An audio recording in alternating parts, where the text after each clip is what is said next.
Hey guys, Uncommon Ramen here with another TCG Tuesday. Before I get into the video, if you like my videos, please hit that like and subscribe button to help me with those analytics. Also, if you want to know when the content hits the web, hit the bell icon so you can be made aware of when my videos post. And finally, if you feel the need to support me, hit me up on my Patreon at patreon.com/uncommonramen, capital U, capital R. I do all of this in my free time, so any amount of support can help me bring more of this to you more often.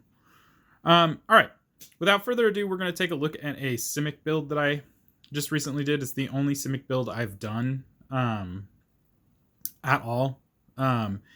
Partially because green and blue are kind of disgusting colors. They kind of come with a distinct advantage over most colors.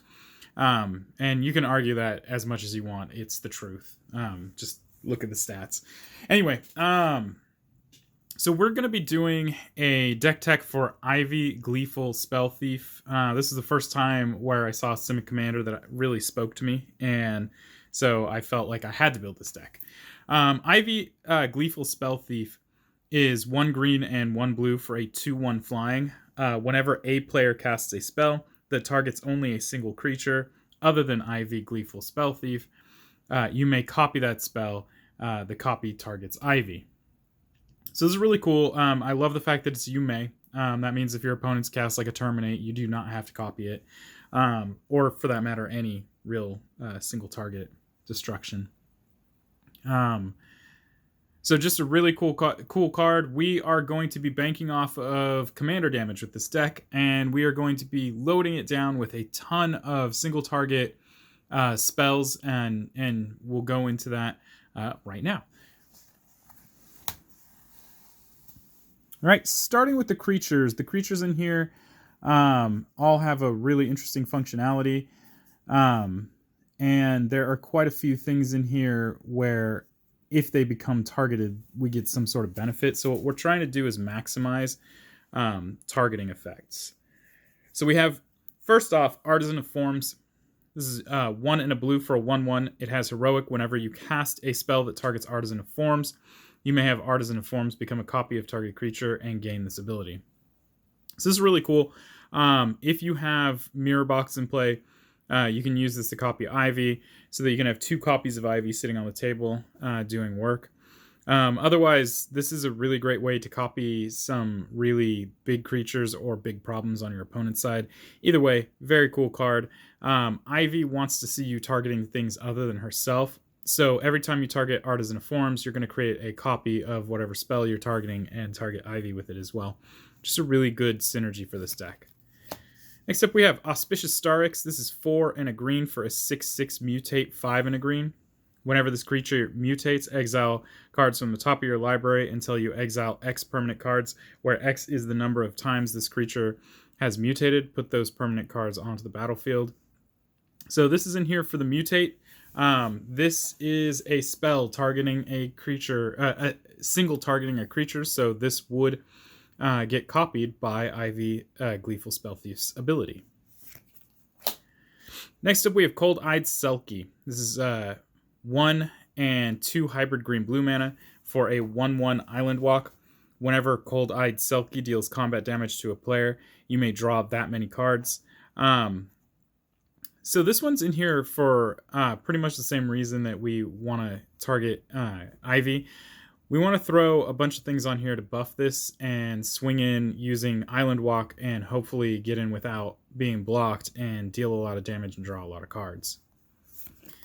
Next up, we have Dreamtail Heron, 4 and a blue for a 3/4 with a mutate, 3 and a blue. This is flying, and whenever this creature mutates, draw a card. Drawing a card in this deck is going to be a pretty big theme. A large portion of the cards in this deck are going to have you draw cards. Next up, we have Eidolon of Blossoms. This is 2 and 2 green for a 2/2 with Constellation. Whenever Eidolon of Blossoms or another enchantment enters the battlefield under your control, draw a card.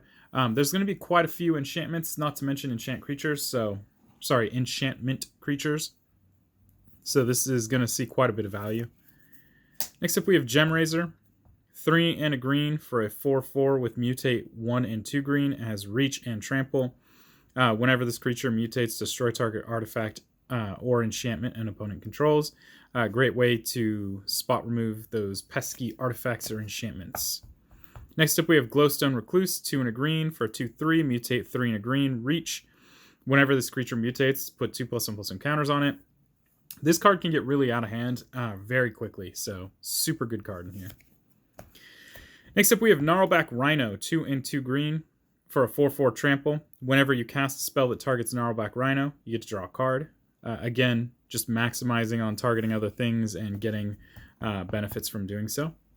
Next up, we have Llanowar Elves, 1 green for a 1/1. You can tap it for a green. This is in here, obviously, for ramp. Next up, we have Migratory Greathorn, 3 and a green for a 3/4 with mutate 2 and a green. Whenever this creature mutates, search your library for a basic land card. Put it onto the battlefield, tap, then shuffle your library. Again, more sources for ramp. Next up, we have Ovar, the All-Form. This guy is 3 and a blue for a 3/3 changeling. Whenever you cast an instant or sorcery spell, if it targets one or more other permanents you control, create a token that is a copy of one of those permanents. When a spell or ability an opponent controls causes you to discard this card, create a token that's a copy of target permanent. So we're going to create lots of token copies. This doesn't necessarily just mean trying to target Ivy, but Ivy is the main target for copying, especially if you have the Mirror Box in play already. If Mirror Box isn't in play, you can choose any number of the creatures that you've been targeting with these other spells that are also buff and crazy to make the field just a really hard thing to deal with. So yeah, Ovar. Next up, we have Parcel Beast. This is 2, a green and a blue for a 2/4, mutate for green and blue. You can tap 1 and this creature. Look at the top card of your library. If it's a land card, you may put it onto the battlefield. If you don't put a card onto the battlefield, put it into your hand. So basically, 1 and tap to draw a card. Otherwise, you get to ramp. Super good. Next up, we have Pouncing Shore Shark, 4 and a blue, 4/3, mutate 3 and a blue, flash.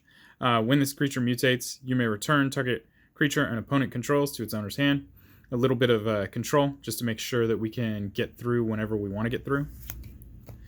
Next up, we have Sage of Hours, 1 and a blue for a 1/1 heroic. Whenever you cast a spell that targets Sage of Hours, put a +1/+1 counter on it. You can remove all +1/+1 counters from Sage of Hours, and for each 5 counters removed this way, you get to take an extra turn after this one. So I put this one in here in place of another card that I can't even remember because I wanted to see how this would perform. And the reason I can't remember the other card is because after playing this, I was really happy about the way this performed. This card is insanely good in this deck, and it's not hard to get 5 +1/+1 counters on him, not just through his own ability, but through many other abilities that put +1/+1 counters on creatures. This is a powerhouse card. Next up, we have Sanctum Weaver. This is 1 and a green for an 0/2. You can tap it to add X mana to your mana pool of any one color, where X is the number of enchantments you control. There's going to be quite a few enchantments, like I said before, not just in enchantments themselves, but enchantment creatures as well. Next up, we have Sawtusk Demolisher. This is 4 and 2 green with mutate 3 and a green. Is 6/6 trample. Whenever this creature mutates, destroy target non-creature permanent. Its controller creates a 3/3 green beast creature token. I said this in my Chromat video. This guy is a walking beast within, and it is incredibly good for thinning out permanents that are really causing you problems. So this is just an outright incredible card with mutate. So again, Ivy sees this as a spell targeting a single creature, so we'll copy it and get mutated with it as well. Next up, we have Sea Dasher Octopus. This is 1 and 2 blue for a 2/2. Mutate 1 and a blue with flash. Whenever this creature deals combat damage to a player, draw a card. Pretty self-explanatory. Next up, we have Cetacean Champion. This is 2 and a green for a 1/3 constellation. Whenever an enchantment enters the battlefield under your control, put a +1/+1 counter on Cetacean Champion and draw a card. So it's got the Enchantress ability, and then it also has Yavimaya Enchantress ability as well. Well, I guess it's better than Yavimaya Enchantress. Yeah, it is what it is. Souvenir Snatcher, 4 and a blue For a 4/4 flying with mutate 5 and a blue, whenever this creature mutates, gain control of target non-creature artifact. This is super good for getting some of those more powerful artifacts out there, but it also can steal mana rocks, so, you know, indiscriminate. Next up, we have Spark Double, 3 and a blue. For a 0/0, you may have Spark Double enter the battlefield as a copy of a creature or planeswalker you control, except it enters the battlefield with an additional +1/+1 counter on it if it's a creature. If it enters with an additional... it enters with an additional loyalty counter if it's a planeswalker, and it's not legendary if the permanent is legendary. So this is a fantastic way to copy Ivy and get lots and lots of fun triggers. Next up, we have Spell Wild Oath. 1 and a green for a 1/3. Spells that target Spell Wild Oath cost 2 less to play. This is excellent in this deck. A lot of the creatures in here, if they get targeted by a spell or ability, they do something. This creature basically just makes the things that would target it cheaper, and that is super good in this deck, especially when it comes to things like mutate and enchant creatures that are just more expensive than like 1 colored mana. Next up, we have Stormchaser Drake. 1 and a blue flying, 2/1. When Stormchaser Drake becomes the target of a spell you control, you get to draw a card. Next is Triton Fortune Hunter. 2 and a blue for a 2/2 with Heroic. Whenever you cast a spell that targets Triton Fortune Hunter, you get to draw a card. I think this is the last one. Yeah, Trumpeting Gnar is the final one for 1 and a green and a blue. Mutates for 3 and a hybrid, 2 hybrid green-blue. Whenever this creature mutates, create a 3/3 green beast creature token. It is a 3/3. This is a good way if you wanted to... Actually, especially considering with Ivy on the table, this is getting copied. This is a great way to create a token army, and it's not just a small 1/1 token army. These guys are 3/3s. They might not have trample, but it's still pretty formidable. I've never actually had a chance to swing wide with this deck, but it is a possibility, I suppose, with that card. Next up, we're going to take a look at instants. There are several instants in here. All right. Starting with Beast Within, 2 and a green, destroy target permanent. Its controller puts a 3/3 green beast creature token onto the battlefield. This is in here obviously for control. You don't want to use this to target your own Ivy, but it's great control for things that are, say, enchantments or artifacts that you might not be able to destroy otherwise. All right, we got Blossoming Defense. This is 1 green. Target creature you control gets +2/+2 and gains hexproof until end of turn. This is great both on your turn as a way to buff your creature and actually when it's not your turn as a way to protect your creature. Blossoming Defense is just an outright incredible card. In this deck, Ivy will see it no matter who it targets, so you can actually end up saving 2 creatures with this. So it's just a really good card in here. Next up, we have Cerulean Wisps. This is a 1 blue. Target creature becomes blue until end of turn. Untap that creature and draw a card. There's going to be a lot of these cantrips in here. In fact, most of this is going to be cantrips. The idea here is to draw a whole bunch of cards so you can draw into more of these cantrips that we can target and really maximize the Ivy ability as well as the heroic abilities. Next, we have Charge Through. This is 1 green. Target creature gains trample until end of turn. Draw a card. We have Counterspell. 2 blue. Counter target spell. Double Major. This is a green and a blue to copy target creature spell you control, except it isn't legendary if the spell is legendary. So this is another great way to copy Ivy and really get really maximize on all the triggers that we're getting here. Next up, we have Heroic Intervention. This is 1 and a green. Creatures you control get hexproof and indestructible until end of turn. Next up, we have Leap. For 1 blue, target creature gains flying until end of turn. You get to draw a card.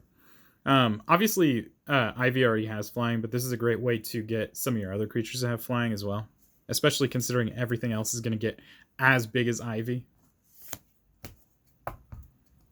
Or, you know, certain creatures are going to be big is what I should say. Next up, we have Poison the Blade. This is 1 and a green. Target creature gains Death Touch until end of turn. Draw a card. A lot of these cantrips are going to be evasion cantrips or protection cantrips. Next up, we have Shadow Rift. 1 blue. Target creature gains Shadow until end of turn. Draw a card. Slip Out the Back. 1 blue. Put a +1/+1 counter on target creature. It phases out. Another great way to protect your creatures. Next up, we have Snakeskin Veil. 1 green, put a +1/+1 counter on target creature you control. It gains hexproof until end of turn. Another basically blossoming defense. Blossoming defense gives more power until end of turn, but this one gives a permanent +1/+1 power. Next up, we have Tamiyo's Safekeeping. 1 green, target permanent you control gains hexproof and indestructible until end of turn, and you gain 2 life. Another great way to protect your creatures. Next up, we have Veil of Summer. 1 green, draw a card. If an opponent has cast a blue or black spell this turn, spells you control can't be countered this turn. You and permanents you control gain hexproof from blue and black until end of turn. Just another great way to protect yourself, especially from blue and black players. Next up, we have Verdant Rebirth. 1 and a green until end of turn. Target creature gains. When this creature dies, return it to its owner's hand. Draw a card. Then we got Viridescent Wisps. 1 green. Target creature becomes green and gets +1/+0 until end of turn. Draw a card. Next, we're going to take a look at sorceries. There are far less sorceries in our instance, for pretty good reason. Alright, starting with Cultivate. 2 and a green, search your library for up to 2 basic land cards. Reveal these cards, put 1 into your hand, and 1 onto the battlefield tapped. Then shuffle your library. Next up, we have Irenicus' Vile Duplication. This is 3 and a blue. Create a token that's a copy of target creature you control, except the token has flying and isn't legendary if that creature is legendary. Yet again, another way to copy Ivy Gleeful Spellthief without having to worry about the legend rule. Next up is Nature's Lore. 1 and a green, search your library for a force card, put that card on the battlefield, and then shuffle your library. Next up, Rampant Growth. 1 and a green, search your library for a basic land card, put that card onto the battlefield tapped, then shuffle. Next we have Scale the Heights. 2 and a green, put a +1/+1 counter on up to 1 target creature. You gain 2 life. You may play an additional land this turn, and then draw a card. Next we have Slip Through Space. This is 1 blue, devoid. Target creature can't be blocked this turn. Draw a card. And then finally we have Spitting Image. 4 and 2 hybrid blue-green mana. Create a token that's a copy of target creature, and it has Retrace. So this is in here in place of Rite of Replication. This is kind of an opinion piece in my deck. I could have run Rite of Replication, but I chose to run Spitting Image instead. With Mirror Box in play, Spitting Image can get kind of nuts. That isn't to say that Rite of Replication can't. It's just that Spitting Image can be retraced, and once Rite of Replication has been played, that's pretty much the only time you get to play it. So it's kind of up to you how you want to build it. Obviously, Rite has a lot more of a splashy play than Spitting Image, but I like Spitting Image. Next up is Artifacts, and there are very few of these as well. We got Arcane Signet. You can tap, or it costs 2. You can tap to add 1 mana of your commander's color identity. Then we have Mirror Box. This is 3. The legend rule does not apply to permanents you control. Each legendary creature you control gets +1/+1, and each non-token creature you control gets +1/+1 for each other creature you control with the same name as that creature. Mirror Box is just an incredibly good card in this deck. Obviously, with Rite of Replication, we're going to see bigger numbers quicker. But again, I like Retrace, so we'll see how it works. This is the only mirror type thing in here. I don't have Mirror Gallery in here. Although you can definitely play it. Mirror Gallery has a lot less going on than Mirror Box. Yes, it's 1 card in 99, so you definitely have to be able to get to it. But we have a ton of cantrips and lots of ways to draw cards, so I'm not horribly worried about getting this card. Next up, we have Simic Signet, costs 2. You can tap 1 and it for blue-green. We have Soul Ring, costs 1. You can tap it for 2. And then finally, we have Twinning Staff. This is 3. If you would copy a spell one or more times, instead copy it that many times plus an additional time. You may choose new targets for the additional copy. For 7, you can tap this to copy target instant or sorcery spell you control, and you may choose new targets for the copy. In here, this is fantastic because anytime Ivy sees a spell and copies it, this is going to copy it as well. So you don't even have to use the activated ability, although it is there for you to use if necessary. All right, next up is enchantments. Starting with Ancestral Mask, this is 2 and a green, enchant creature. Enchanted creature gets +2/+2 for each other enchantment on the battlefield. If this is copied via Ivy's ability, they're going to see each other, not to mention each other enchantment that's in play.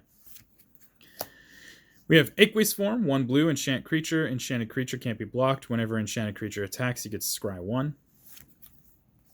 We have Bear Umbra, 2 and 2 green, enchant creature. Enchanted creature gets +2/+2 and has, whenever this creature attacks, untap all lands you control. It is also a totem armor, which means if the creature that's enchanted by it would die, you would remove the Bear Umbra instead. Next up, we have Combat Research, 1 blue. Enchant creature. Enchanted creature has, whenever this creature deals combat damage to a player, you get to draw a card, and as long as enchanted creature is legendary, it gets +1/+1 and has ward 1. So again, really good evasion, gets the +1/+1, and also draw cards. Super good card for 1 blue. Next up, we have Curiosity, 1 blue, enchant creature. Enchanted creature, whenever enchanted creature deals combat damage to an opponent, you may draw a card. Next up, we have Eel Umbra, 1 and a blue. Flash, enchant creature. Enchanted creature gets +1/+1, and it's totem armor. Then we have Octopus Umbra, 3 and 2 blue. Enchant creature. Enchanted creature has base power and toughness, 8/8, and has, whenever this creature attacks, you may tap target creature with power 8 or less, and it has totem armor. Next up, we have 1 with nature. This is 1 green. Whenever enchanted creature deals combat damage to a player, you may search your library for a basic land card and put that card onto the battlefield tapped, then shuffle your library. This is really great for reoccurring Ivy because Ivy is going to become a target very quickly. On top of that, it's really great for padding your mana so that you can cast as many cantrips as you can during each turn. Just a really fantastic card. Next up, we have Rancor. 1 green, enchant creature. Enchanted creature gets +2/+0 and has trample, and whenever Rancor is put into a graveyard from the battlefield, return Rancor to its owner's hand. Next up, we have Rune of Might, 1 and a green, enchant permanent. When Rune of Might enters the battlefield, draw a card. As long as enchanted permanent is a creature, it gets +1/+1 and has trample. As long as enchanted permanent is an equipment, it has equipped creature, gets +1/+1 and has trample. This is really cool because it can actually target both a creature or an equipment. The only thing is that we don't have any equipment in here.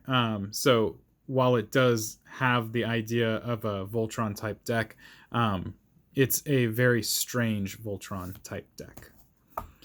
Next up, we have Season of Growth, 1 and a green. Whenever a creature enters the battlefield under your control, you get to scry 1. And whenever you cast a spell that targets a creature you control, you get to draw a card.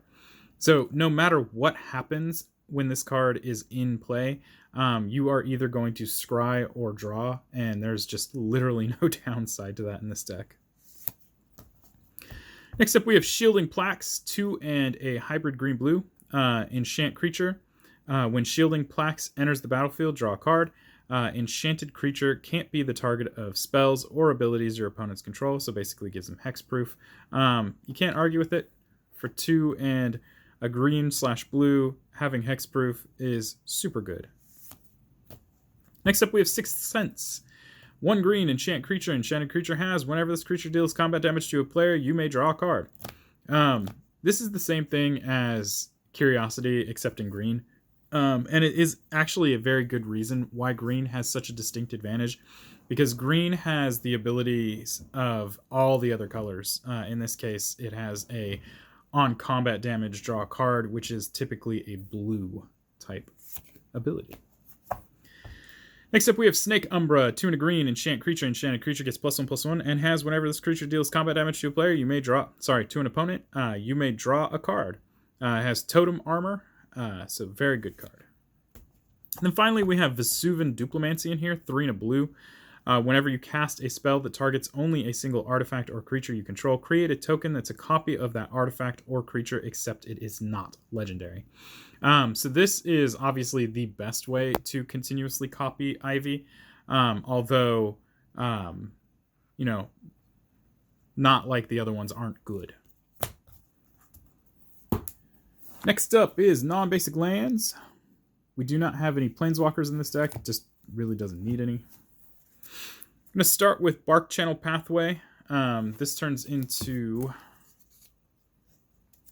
if I can get that off the screen, Tide Channel Pathway. So you get to choose whether you want green or blue from it. Then we have Breeding Pool. This is the shock land for blue-green, counts as a forest island. Command Tower, taps for your commander's color identity. Dreamroot Cascade is a check land for blue-green. Flooded Grove is a filter land for blue-green. Hinterland Harbor is another check land for blue-green. Rejuvenating Springs is a crowd land for blue-green. Reliquary Tower, you have no maximum hand size, and it taps for colorless. Simic Growth Chamber enters the battlefield tapped. When it enters the battlefield, you have to return a land you control to your hand or to its owner's hand, and you can tap it for blue-green. Temple of Mystery is the scry land that taps for blue or green. And Yavimaya Coast is the pain land that taps for blue or green. And then finally, we have basic lands. We have 1, 2, 3, 4, 5, 6, 7, 8, 9, 10, 11 forests. And 1, 2, 3, 4, 5, 6, 7, 8, 9, 10 islands. So that is the Ivy Gleeful Spellthief deck. As I mentioned, this is a cantrip deck. You want to draw as many cards as possible to get as many effects targeting your creatures as possible. And then you want to try and get as many copies of Ivy in play as possible so that you can basically destroy your opponents with commander damage. It's a very interesting deck. It is excruciatingly fast. But that doesn't mean that it can't whiff. And it is also susceptible to destruction if you're not careful and you don't keep your protections up at all times. So that's basically it. If you have any questions or comments, leave those down below, but let's keep it positive. I'll be removing any negative comments. And until next time, guys, peace.